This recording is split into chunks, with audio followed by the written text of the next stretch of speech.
तो आज मैं जिस मूवी को एक्सप्लेन करने वाला हूँ इस मूवी का नाम है गो फॉर ब्रोक। और ये कहानी एक ऐसे सोल्जर के बारे में होने वाली है जिसकी पूरी फैमिली को ड्रग्स ने खत्म कर दिया। लेकिन यहाँ पर अपनी फैमिली को ड्रग्स की वजह से बर्बाद होता हुआ देखकर जब ये सोल्जर अपने पूरी कंट्री से ड्रग्स का नामो निशान मिटाने के लिए जाता है, तो इसी के साथ आज की एक्शन मूवी शुरू करते हैं। तो इस कहानी की शुरुआत होती है, हम देखते हैं ओशन के अंदर एक शिप में, और यहाँ पर हमें इस कहानी के मेन कैरेक्टर ज़ेंग याओ को दिखाया जाता है। और यहाँ पर ज़ेंग ने अपना गुजर बसर चलाने के लिए अपने सेना के साथियों के साथ मछली पकड़ने का काम इस बोट के ऊपर शुरू कर दिया। और इसके बाद कहानी 7 महीने बाद आगे जाती है, जब यहाँ पर ज़ेंग अपनी शिप से अपना सफर खत्म करके अपने घर पहुँचता है। लेकिन जब यहाँ पर वो घर पे पहुँचता है तो वो देखता है कि उसका रेस्टोरेंट तो बंद है और उसे उसकी पत्नी कहीं नहीं मिल रही होती। और फिर यहाँ पर एक पड़ोसी ज़ेंग को बताती है कि ज़ेंग की पत्नी तो एक ड्रग एडिक्ट बन चुकी है और वो अपने ही जैसे ड्रग एडिक्ट्स के साथ अब एक ब्रिज के नीचे रह रही है। अब ये सुनकर ज़ेंग पूरी तरीके से हैरान रह जाता है और वो जल्दी से ब्रिज के नीचे पहुंचता है और वहां पर वो अपनी वाइफ को बहुत ही बुरी हालत में देखता है। और यहाँ पर हमें फ्लैशबैक से ये पता चलता है कि आज से कुछ महीनों पहले ज़ेंग के रेस्टोरेंट में कुछ गुंडे आ गए थे और उन गुंडों ने ज़ेंग की पत्नी के ड्रिंक में ड्रग्स मिला दिए होते हैं। और उसके बाद से ही ज़ेंग की पत्नी को ड्रग्स की आदत लग गई और अब वो एक ड्रग एडिक्ट बन चुकी है। और ज़ेंग की पत्नी ने और नशे करने के लिए अपना सब कुछ बेच दिया होता है और दिन भर नशे में रहने की वजह से उसने अपनी बच्ची को भी यूं ही सड़क पे छोड़ दिया। और बदकिस्मती से उस दिन उसकी बच्ची को एक ट्रक ने टक्कर मार दी, जिसकी वजह से उसकी बच्ची की वहीं पर मौत हो गई। और इसके बाद हम देखते हैं कहानी प्रेजेंट में आती है, जहाँ पर ज़ेंग की पत्नी को अपने किए पे बहुत ज्यादा पछतावा हो रहा होता है। और यहाँ पर ज़ेंग की पत्नी को उसने जो कुछ भी किया उसकी वजह से काफी ज्यादा गिल्ट महसूस हो रहा होता है, इसलिए वो एक ब्रिज पे जाकर के खुद की जान लेने की कोशिश करती है। तब ये देखकर ज़ेंग उसकी तरफ दौड़ के आता है और उससे रुकने के लिए रिक्वेस्ट करता है। और ज़ेंग यहाँ पर उससे रुकने के लिए कहता है और वो उससे कहता है कि अभी भी कुछ नहीं बिगड़ा, मैं तुम्हें रिहैब सेंटर ले जाऊंगा और हमारी जिंदगी फिर से ठीक हो सकती है और हम अभी भी अच्छी जिंदगी जी सकते हैं।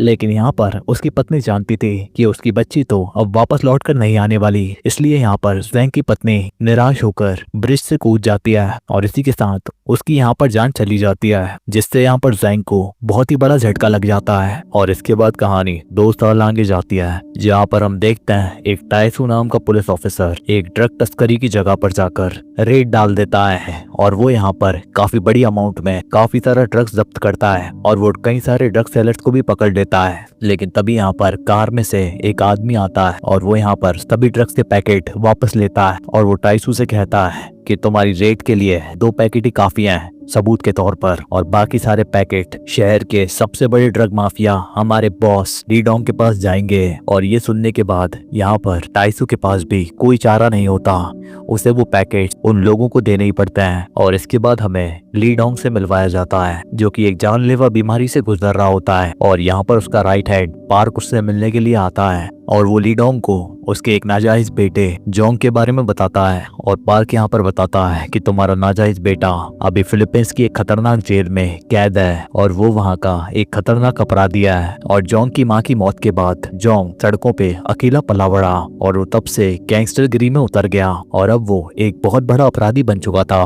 और पार्क ने बताया कि जोंग ने अभी तक काफी सारी हत्याएं की हैं और वो तो इंसान के मांस को खाने से भी पीछे नहीं हटा। और अपने बेटे के इतने सारे अपराधों को जानने के बाद भी यहाँ पर ली डोंग को कोई भी फर्क नहीं पड़ा और वो यहाँ पर कहता है कि मैं ज्यादा दिनों तक जिंदा नहीं रहने वाला और मैं बस अपनी पिछली गलतियों को सुधारना चाहता हूँ। और यहाँ पर ली डोंग पार्क को ऑर्डर देता है कि वो किसी भी तरीके से जोंग को उसके पास लेकर आए। और अगले सीन में हम यहाँ पर जोंग को जेल की एक काल कोठरी में सोते हुए देखते हैं और यहाँ पर आधी रात में कुछ गार्ड्स आकर उसके ऊपर अचानक से हमला करना शुरू कर देता है। और यहाँ पर जोंग के मरने के बाद हम यहाँ पे ज़ेंग को उस काल कोठरी में आते हुए देखते हैं। और फिर यहाँ पर ज़ेंग जोंग के कपड़े पहनता है और जोंग की तरह अपने चेहरे पर कुछ कट्स भी लगाता है। और इसके बाद अगली सुबह ज़ेंग याओ को, जो कि अब जोंग का गेटअप ले चुका था, उसे यहाँ पर जेल से रिहा कर दिया जाता है और वो शहर की तरफ एक शिप से जा रहा होता है। और तभी बीच रास्ते में उसका स्वागत वही पुलिस ऑफिसर टाइसू करता है। और यहाँ पर हमें पता चलता है कि ये सब कुछ प्लान टाइसू का होता है और टाइसू ने ही ज़ेंग याओ को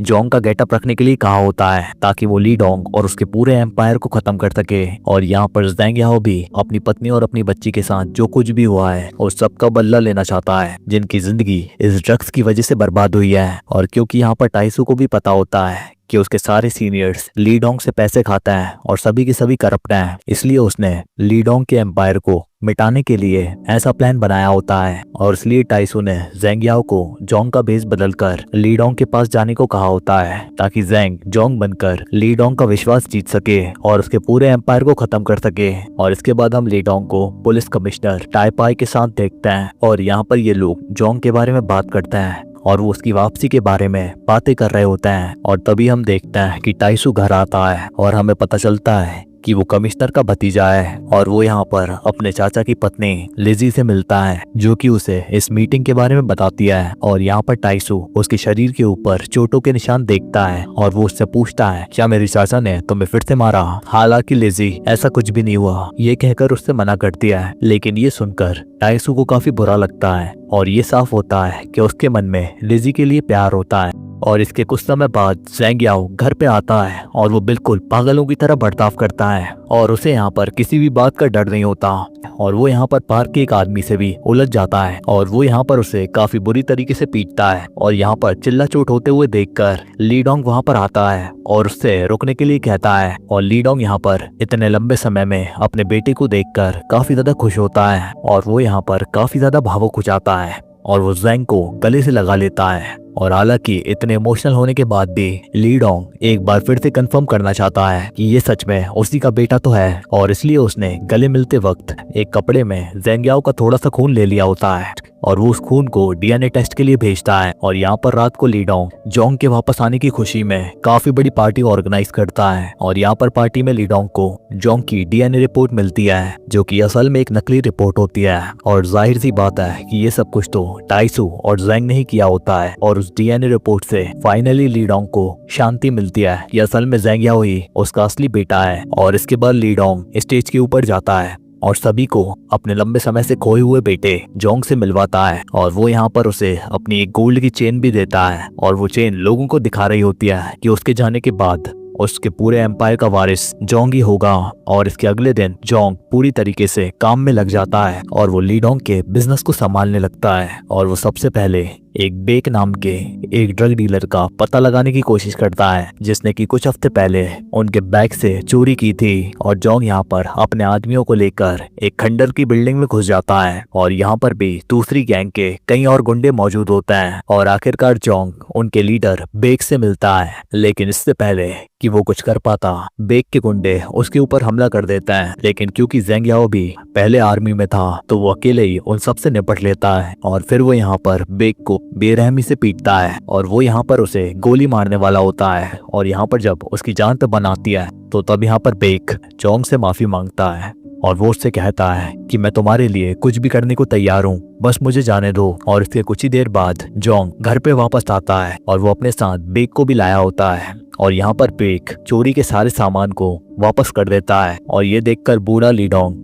काफी खुश होता है क्योंकि न सिर्फ उसका बेटा ड्रग्स को वापस लेकर आया था बल्कि उसने तो अपने दुश्मनों को भी अपने पैरों पे गिरने के लिए मजबूर कर दिया। और अब से यहाँ पर ली डोंग अपनी सारी बिजनेस डील्स के लिए जोंग के ऊपर विश्वास करता है। और इसके बाद वो जोंग को अपनी ड्रग फैक्ट्री में इंस्पेक्शन करने के लिए भेजता है और अगले कुछ दिनों में ज़ेंग बेक के साथ पूरे देश भर में कई सारी ड्रग प्रोडक्शन की फैक्ट्रीज को देखने के लिए जाता है। और यहाँ पर फिर वो अपने नेटवर्क्स को और भी बढ़ाने के लिए अलग अलग नीतियों का इस्तेमाल करता है जिससे कि ली डोंग के बिजनेस में काफी ज्यादा फायदा हो रहा होता है। और इसके कुछ दिनों बाद ज़ेंग याओ टाइसू से मिलता है और उसे ली डोंग की सभी फैक्ट्रीज की टोटल लोकेशन की जानकारी देता है। लेकिन ये सारी जानकारी मिलने के बाद भी टाइसू कहता है कि ये सारी जानकारी भी काफी नहीं है और वो यहाँ पर ज़ेंग से कहता है कि इतना सब कुछ काफी नहीं है। ली डोंग के पास एक काफी बड़ी तिजोरी है जिसमें उसका कमाया हुआ सारा ब्लैक मनी है और साथ में उन सभी करप्ट लोगों के नाम भी है जो कि इस धंधे में उसके साथ मिले हुए हैं। और यहाँ पर टाइसू जैंग को ये भी बताता है कि ली डोंग के साथ कमिश्नर है और जब तक ये दोनों साथ में रहेंगे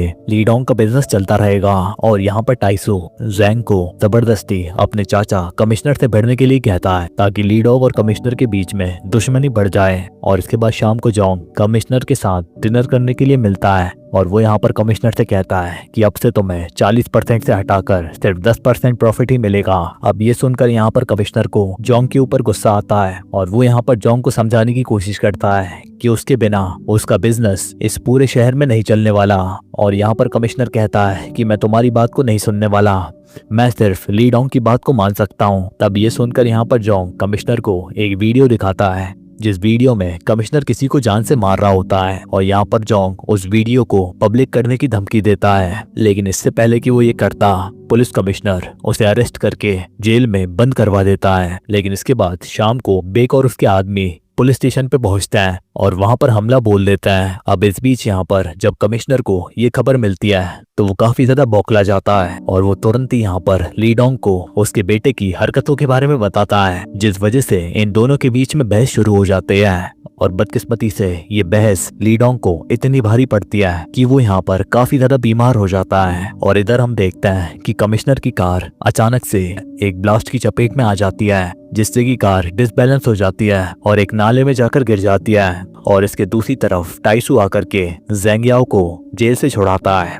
और वो जैंग से कहता है कि अब प्लान चेंज हो चुका है क्योंकि ली डोंग अब मरने वाला है और जैंग को अब तिजोरी और उसका पासवर्ड पाने के लिए तुरंत ही ली डोंग के पास जाना होगा। अब इसके बाद यहाँ पर जैंग ली डोंग के पास जाता है और यहाँ पर ली डोंग कई साल पहले जोंग की माँ और जोंग को छोड़ने के लिए काफी ज्यादा माफी मांगता है। और इसके बाद वो अपनी तिजोरी की लोकेशन बताता है और साथ में वो बताता है कि उस तिजोरी का पासवर्ड मैंने जो तुम्हें चेन दी थी उसी के अंदर है। और ये सुनने के बाद खुश हुआ जैंग ली डोंग को पूरी सच्चाई बताता है कि वो असल में उसका बेटा नहीं है और असली जोंग तो मर चुका है। अब ये सुनने के बाद तो ली डोंग सदमे में ही चला जाता है और इससे पहले कि वो कुछ बोल पाता उसकी वहीं पर डेथ हो जाती है। और इसके बाद यहाँ पर जैंग लिविंग रूम में जाता है और वहाँ पर अनाउंस कर देता है कि ली डोंग अब इस दुनिया में नहीं रहे। और इसके बाद यहाँ पर वकील ली डोंग की वसीयत को पढ़ना शुरू करता है और उसमें लिखा होता है कि अब से अगला चेयरमैन होने वाला है जोंग और वो अपने पिता की हर चीज का वारिस होगा। लेकिन यहाँ पर ये बात ली डोंग के राइट हैंड पार्क को अच्छी नहीं लगती और वो यहाँ पर गुस्से में गन निकाल कर वकील को वहीं पर मार देता है। और वो यहाँ पर अपना असली चेहरा दिखाता है और वो यहाँ पर सभी में चिल्ला रहा होता है कि असली चेयरमैन तो उसे होना चाहिए क्योंकि इतने सालों तक उसने ली डोंग के लिए काम किया है, उसने ली डोंग की सेवा की है। और यहाँ पर पार्क एक एक करके सभी को गोली मारने लगता है जो भी उसका साथ नहीं देते और इसी वजह से यहाँ पर पूरे घर में अफरा तफरी मच जाती है। और यहाँ पर जैंग बेक और टाइसू आकर के उसके खिलाफ लड़ते हैं, लेकिन क्योंकि यहाँ पर पार्क के आदमी काफी ज्यादा होते हैं तो ये लोग पीछे हट जाते हैं और यहाँ पर वो घर के अंदर एक बॉम्ब फेंकते हैं जिसमें कई सारे पार्क के आदमी मर जाते हैं, लेकिन पार्क अभी भी जिंदा है। और इसके बाद भी यहाँ पर वो जोंग के ऊपर हमला करना जारी रखता है, लेकिन तभी यहाँ पर टाइसू बीच बचाव करने के लिए समय पे पहुंच जाता है और वो अपनी कार से पार्क को ठोक देता है और यहाँ पर उस कार के टकराने से स्टैचू नीचे गिर जाता है, जिससे पार्क की वहीं पर डेथ हो जाती है। और अफरा तफरी खत्म होने जैंग याओ टाइसू को तिजोरी के बारे में बताता है और वो उसे अपना वो हार देता है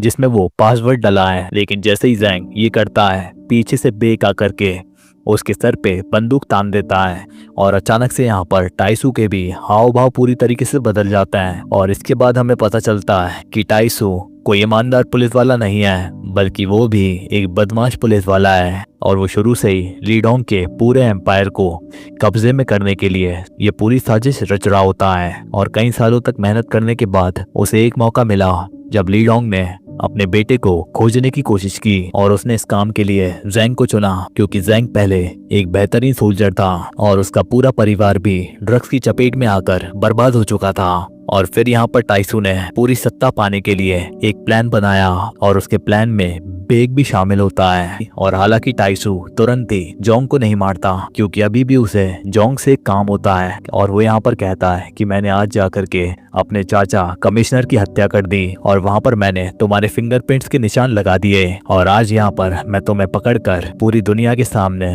ये साबित कर दूंगा कि कमिश्नर को तुमने मारा है और मैंने तुम्हें पकड़ लिया। और अब न्यूज़ आएगी कि टाइसू ने कमिश्नर को मारने वाले एक कुख्यात क्रिमिनल जोंग को पकड़ लिया और वो यहाँ पर जोंग को गिरफ्तार करके दुनिया के सामने हीरो बनने का प्लान बनाता है। और यहाँ पर जोंग को गिरफ्तार करने के बाद अगले ही दिन यहाँ पर टाइसू मीडिया के सामने प्रेस कॉन्फ्रेंस में कहता है कि उसने लीडोंग के ड्रग ऑपरेशंस का पर्दाफाश कर दिया है और यहाँ पर इतने बड़े काम करने की वजह से उसका प्रमोशन हो गया होता है और वो यहाँ पर अपनी पावर का इस्तेमाल करके हर सारी जगह से शहर को क्लीन कर रहा होता है। और यहाँ पर वो लीडोंग की फैक्ट्रीज में आग लगाकर वहाँ की ड्रग प्रोडक्शंस को खत्म कर रहा होता है और वो यहाँ पर अपनी कानूनी कार्रवाई में कई सारे मजदूरों को भी मार देता है जिसमें ज्यादातर तो गरीब असहाय लोग ही होते हैं। और यहाँ पर पूरे ड्रग माफिया को खत्म करने के बाद टाइसू की पूरी मीडिया पे तारीफें हो रही होती हैं और यहाँ पर उसे प्रमोशन देकर कमिश्नर भी बना दिया जाता है। हालांकि यहाँ पर टाइसू ने बेक को पहले ही सारे ड्रग्स को ले जाकर दूसरी जगह रखने का ऑर्डर दे दिया होता है ताकि वो बेक के जरिए साइलेंटली अपने ड्रग्स का धंधा चला सके। और इसके बाद यहाँ पर टाइसू लीडोंग की वो खुफिया तिजोरी में एंटर करता है और वो यहाँ पर कमरे के अंदर आकर काफी ज्यादा हैरान रह जाता है क्योंकि उस कमरे में $2 अरब रखे होते हैं और इतने सारे पैसे देखकर टाइसू बहुत ही ज्यादा खुश हो जाता है। और इसके बाद वो अपने प्लान के अगले फेज के बारे में काम करना शुरू कर देता है। और इसके बाद हम देखते हैं कमिश्नर और लीडोंग का फ्यूनरल जिसे मीडिया काफी ज्यादा कवर कर रही होती है क्योंकि यहाँ पर किसी को भी ये नहीं पता था कि ये दोनों ही काले बिजनेस के पार्टनर थे। और यहाँ पर हमें पता चलता है कि टाइसू ने कमिश्नर और लीडोंग के दोनों के आदमियों को इस फ्यूनरल को अटेंड करने के लिए बुलाया होता है। और यहाँ पर टाइसू का प्लान होता है कि वो इस पूरे फ्यूनरल हॉल को बॉम्ब से उड़ा दे और वो एक साथ सभी को खत्म कर दे ताकि इसके बाद उसके लिए कोई भी कंपटीशन ना बचे। और इसके थोड़ी देर बाद फ्यूनरल शुरू होता है और हम देखते हैं टाइसू को जो कि एक दूर की बिल्डिंग पे खड़े होकर ये सब कुछ देख रहा होता है जिस बिल्डिंग में पैसे रखे हैं। और यहाँ पर टाइसू ने जैंग को भी बुला लिया होता है क्योंकि यहाँ पर जो कुछ भी होगा वो सारी चीज का इल्जाम जोंग के ऊपर ही लगाने वाला था।